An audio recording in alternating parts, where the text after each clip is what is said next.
রহমতময় ঘটনা বলি, রহমতময় ঘটনা বলি।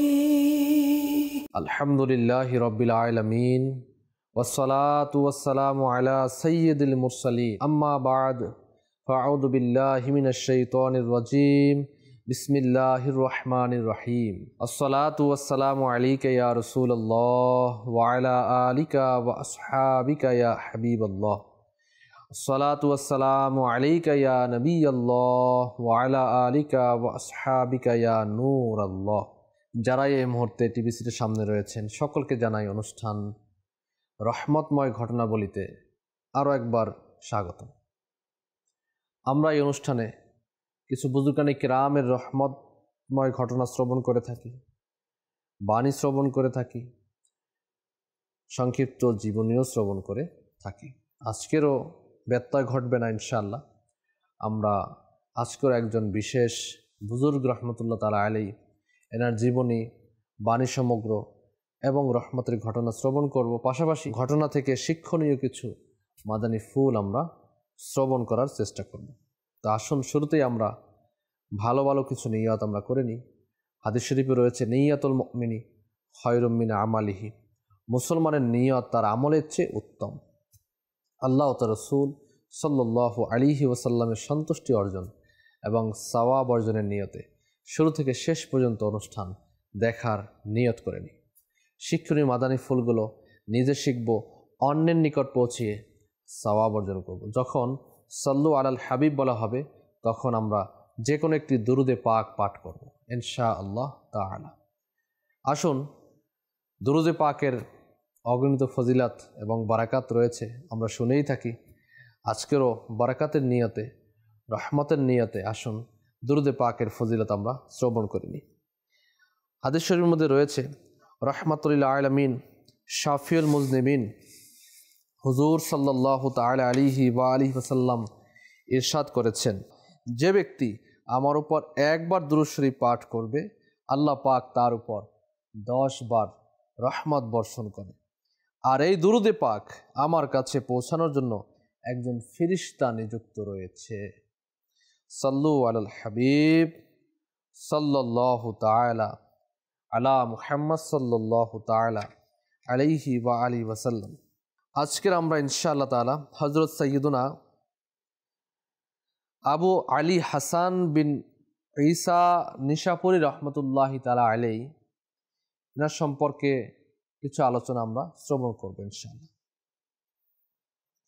হযরত সাইয়্যিদুনা আবু আলী হাসান বিন ঈসা বিন মাসারজিশ নিশাপুরী রহমতুল্লাহ আলাইহি একজন অনেক বড় বিশিষ্ট মুহাদ্দিস, মুত্তাকি ও পরহেজগার ব্যক্তি ছিলেন। হযরত সাইয়্যিদুনা আব্দুল্লাহ ইবনে মুবারক রহমতুল্লাহি তাআলা আলাইহি এর হাতে তিনি ইসলাম গ্রহণ করেন। জ্ঞান অন্বেষণের জন্য তিনি ভিন দেশে সফর করেন এবং সম্মানিত মাশাইখদের সাথে তিনি সাক্ষাতের সৌভাগ্য অর্জন করেন।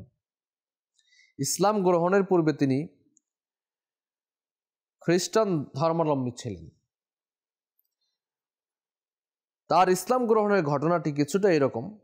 একবার হযরত সাইয়্যিদুনা আব্দুল্লাহ ইবনে মুবারক রহমতুল্লাহি তাআলা আলাইহি তার গলিতে তাশরীফ আনলেন। ইবনে মুবারক রহমতুল্লাহি তাআলা আলাইহি যখন মজলিসে উপবিষ্ট ছিলেন তখন তিনি বাহনে করে তার পাশ দিয়ে যাচ্ছিলেন। তিনি অত্যন্ত সুন্দর যুবক ছিলেন। হযরত সাইয়্যিদুনা আব্দুল্লাহ ইবনে মুবারক রাহমাতুল্লাহি তাআলা আলাইহি লোকজনকে জিজ্ঞাসা করলেন, এই যে লোকটি চলে গেলেন তার বাহনে করে, এই লোকটি কে? উত্তরে সবাই বললেন, তিনি একজন অমুসলিম লোক। তিনি সাথে সাথে আব্দুল্লাহ ইবনে মুবারক রাহমাতুল্লাহি তাআলা আলাইহি সাথে সাথে তার জন্য দোয়া করলেন, হে আল্লাহ, এই লোকটিকে ইসলাম গ্রহণ করার তৌফিক দান করুন। তার দোয়ার কবুলিয়ত সঙ্গে সঙ্গে প্রকাশ পেল, তিনি মুসলমান হয়ে গেলেন। সুবহানাল্লাহি ওয়া বিহামদিহি, আল্লাহু আকবার। সম্মানিত দর্শক ও শ্রোতা,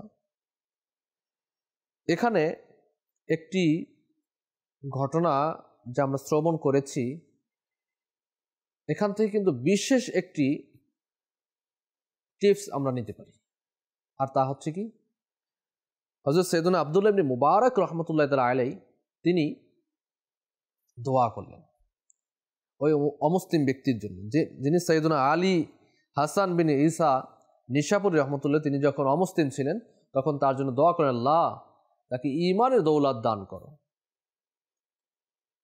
যেন আল্লাহ একে ইসলাম গ্রহণ করা তৌফিক দান করো।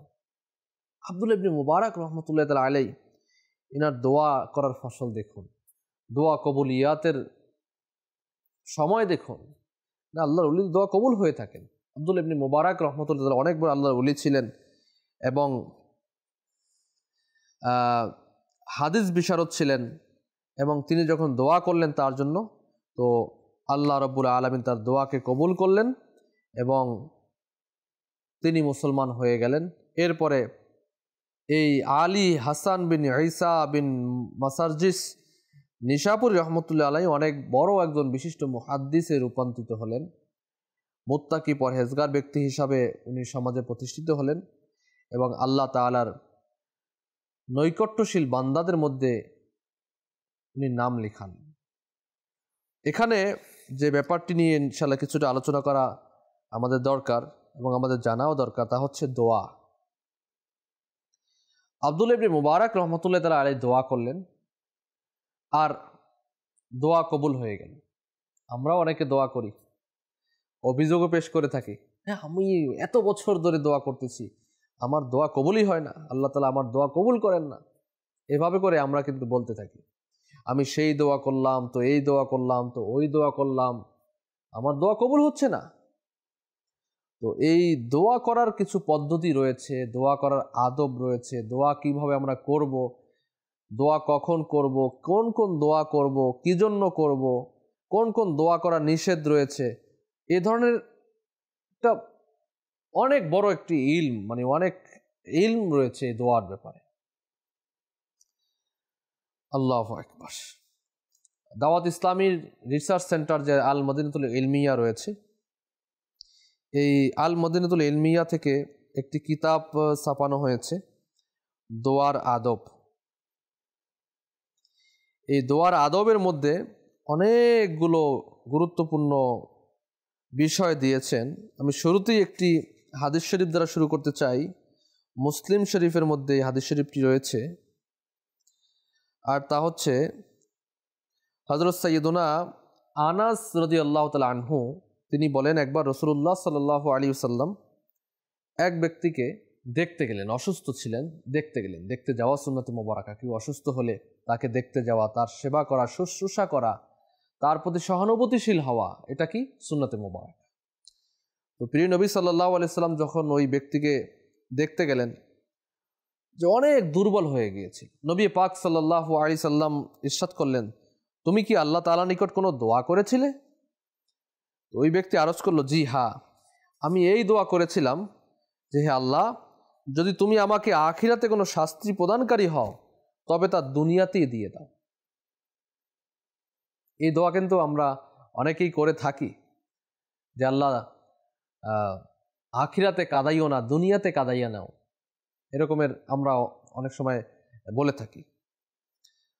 তো ওই ব্যক্তিও বললেন যে আমি এই দোয়া করলাম যে হে আল্লাহ, যদি তুমি আমাকে আখিরাতে কোনো শাস্তি প্রদানকারী হও, যদি আমাকে আখিরাতে শাস্তি প্রদান করো তাহলে তা দুনিয়াতেই দিয়ে দাও। তখন নবী পাক সাল্লাল্লাহু আলাইহি ওয়াসাল্লাম ইরশাদ করলেন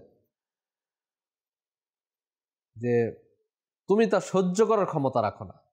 ওই ব্যক্তিকে ইরশাদ করলেন যে তুমি তা সহ্য করার ক্ষমতা রাখো না, তুমি এভাবে কেন দোয়া করলে না, তুমি এভাবে কেন বলো না, হে আমার প্রতিপালক, আমাকে দুনিয়া ও আখিরাতের কল্যাণ দান করো এবং আমাকে দোজখের আযাব থেকে বাঁচাও।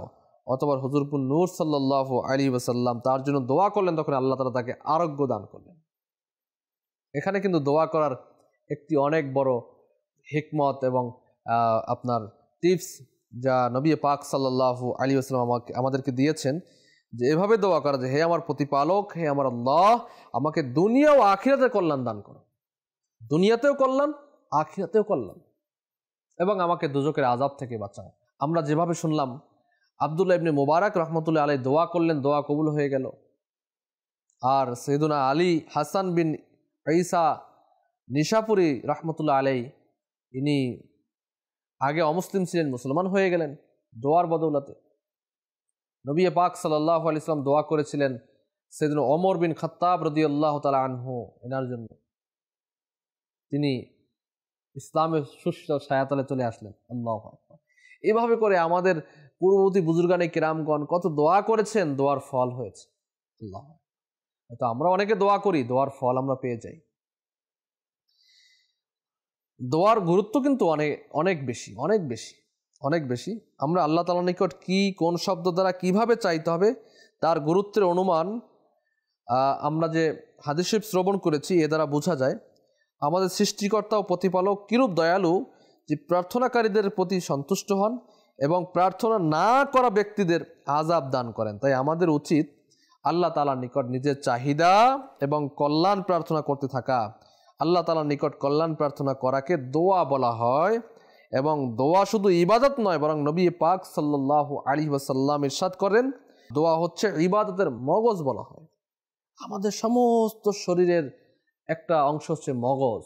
এই মগজ যদি কার ভালো না থাকে, তাহলে সেই মানুষটা যদি সুস্থ সবল সকল কিছু একদম ফিটফাট থাকে, কোনো কাজ হয় না। মগজ তো ঠিক আছে, অর্থাৎ মস্তিষ্ক তো ঠিক, সব ঠিক, তেমনি দোয়া হচ্ছে ইবাদতের মগজ। এরপরে দোয়া হচ্ছে আদ-দুআউ সিলাহুল মুমিন ওয়া ইমাদুদ্দিন ওয়া নুরুস সামাওয়াতি ওয়াল আরদ। দোয়া হচ্ছে মুমিনের হাতিয়ার, দ্বীনের স্তম্ভ এবং আসমান ও জমিনের নূর। সুবহানাল্লাহি ওয়া বিহামদিহি, আল্লাহু আকবার।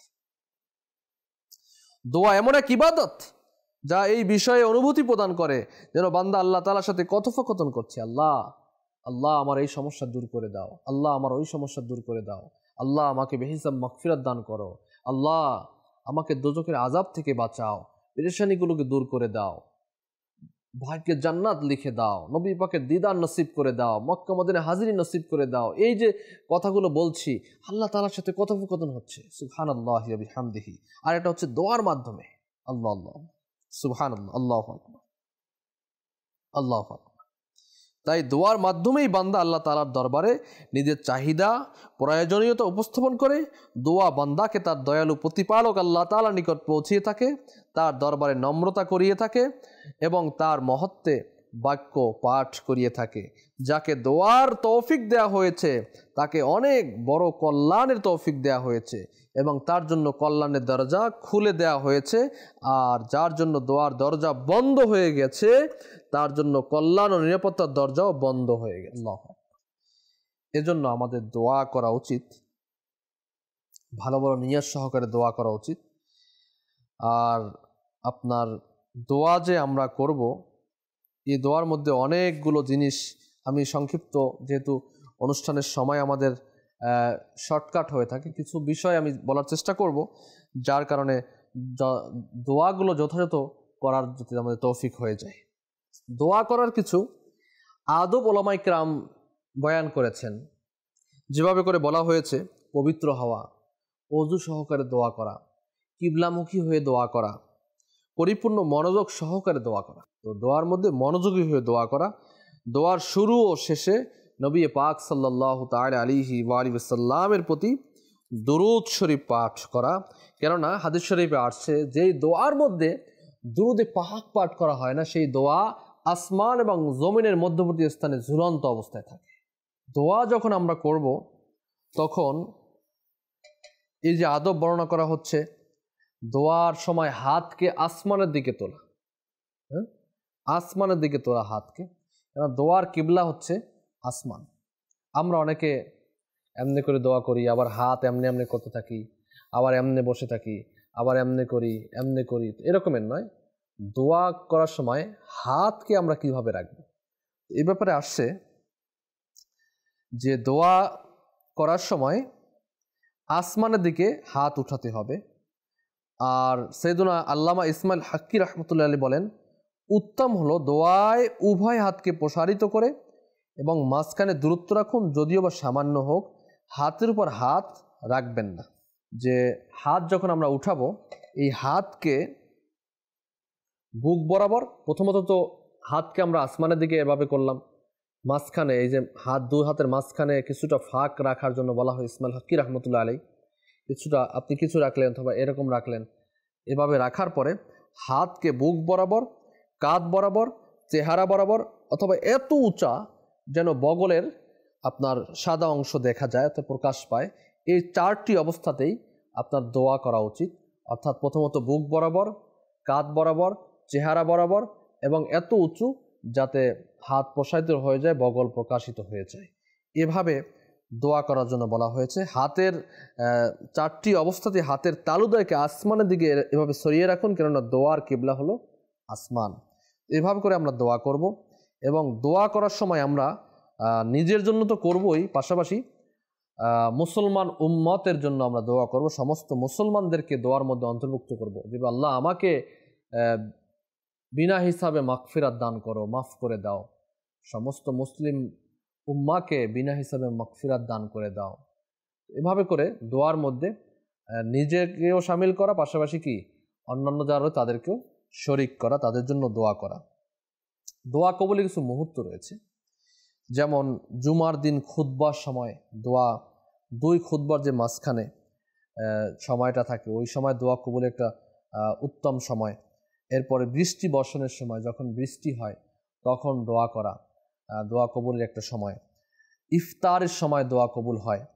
এরপরে রাতে 3য় প্রহর যেটা রয়েছে, অর্থাৎ সুবে সাদিক থেকে আমরা যখন সাহারি খাওয়ার জন্য উঠি রমজান মাসে, ওই সময়টা দোয়া কবুলিয়াতের একটা উত্তম সময়, তো তখনও দোয়া করা উচিত। খতমে কোরআনের মজলিসে যেখানে কোরআন খতম করা হয়েছে ওই মজলিসেও দোয়া কবুল হয়ে থাকে। এছাড়াও আরও বিভিন্ন সময় বিভিন্ন জায়গায়, যেমন কাবা শরীফ, বাইতুল্লাহ শরীফে প্রথম যখন নজর পড়ে তখন দোয়া করলে দোয়া কবুল হয়ে থাকে।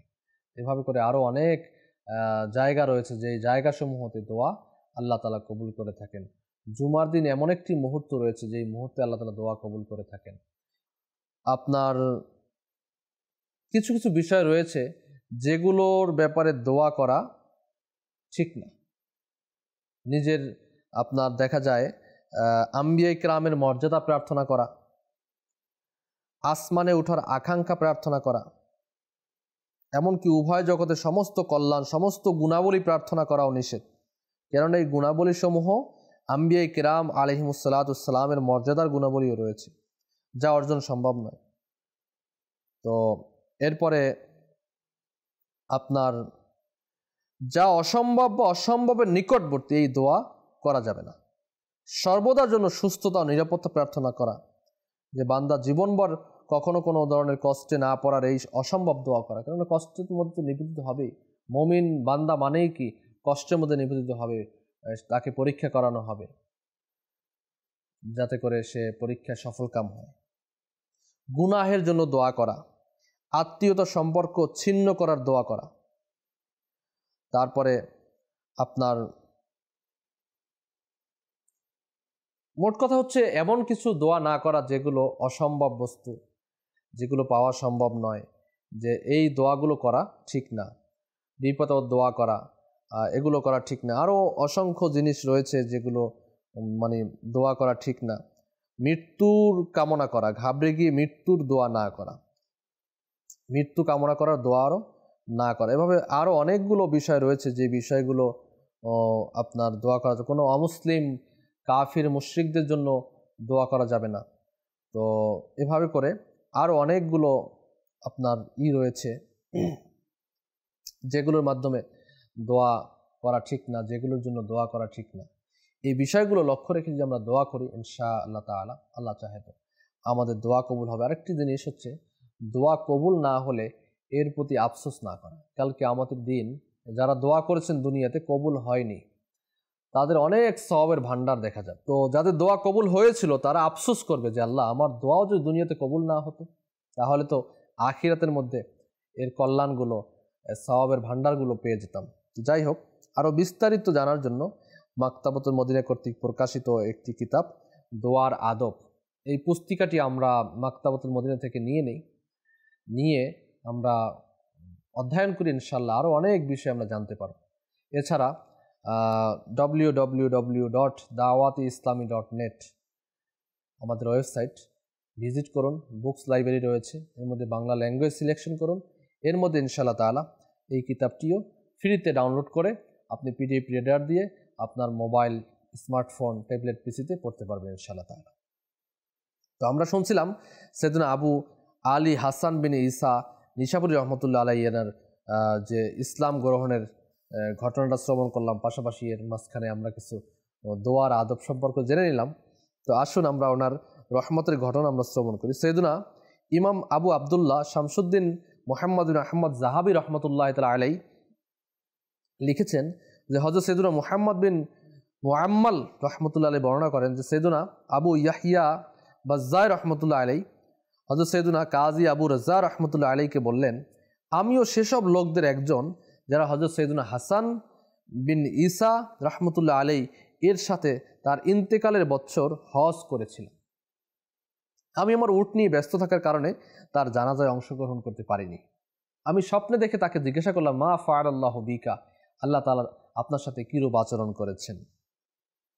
তিনি উত্তরে বললেন, আল্লাহ পাক আমাকে ক্ষমা করে দিয়েছেন এবং তিনি সেই সব লোকদেরকেও ক্ষমা করে দিয়েছেন যারা আমার জানাজায় অংশগ্রহণ করেছিলেন। আমি আরজ করলাম, আমার উট পালিয়ে যাবার ভয়ে আমি তো আপনার জানাজায় অংশগ্রহণ করতে পারিনি। বলেন, দুশ্চিন্তা করবেন না, তাদেরকেও ক্ষমা করে দেয়া হয়েছে যারা আমার জন্য রহমতের দোয়া করেছেন। আল্লাহ পাকের রহমত তার উপর বর্ষিত হোক এবং তার সাদকায় আমাদের ক্ষমা হোক, আমিন বিজাহি নবীল আমিন সাল্লাল্লাহু আলাইহি ওয়াসাল্লাম। সম্মানিত দর্শক শ্রোতা, আপনারা দেখলেন তো নেককার মানুষদের, নেককার বুজুর্গদের জানাজার নামাজে উপস্থিত থাকা কেমন সৌভাগ্যের বিষয়। সুযোগ হলেই, বরং সুযোগ সৃষ্টি করেই আমাদের উচিত হচ্ছে মুসলমানদের জানাজায় অংশগ্রহণ করা। এভাবে হয়তো যখন আমরা মুসলমানদের নামাজে জানাজায় অংশগ্রহণ করব, তখন কোনো না কোনো নেককার বান্দা জানাজায় অংশগ্রহণ করার সৌভাগ্য অর্জিত হয়ে যাবে ইনশাআল্লাহ তাআলা, আর আমাদের ক্ষমা হয়ে যাওয়ার একটা বাহানা হয়ে যাবে ইনশাআল্লাহ তাআলা।